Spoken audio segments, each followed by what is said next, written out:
non quero consumir ocio, quero disfrutar ocio.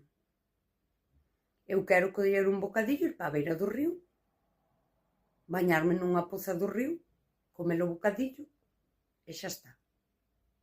Isto ao capitalismo non lle interesa nada, di, a ver, patiño, señora, vas compraches o pan, compraches, tes ovo na casa, fixeches unha tortilla francesa, pero ese ocio ao capitalismo non lle rende. Mas eu quero facer iso. Só xa hai uns anos dixo alguén, dicía, esta maneira que ti tes de vivir é moi contracapitalista. Eu non sei se é contracapitalista, eu non o pensei ao facelo, non? Pero cando este paisano mo dixo, dixo, xa, pero é que é unha vida, non sei, será contracapitalista, pero é que é a favor da miña humana. Que se o capitalismo bate ca miña humanidade, pois comigo que non conten.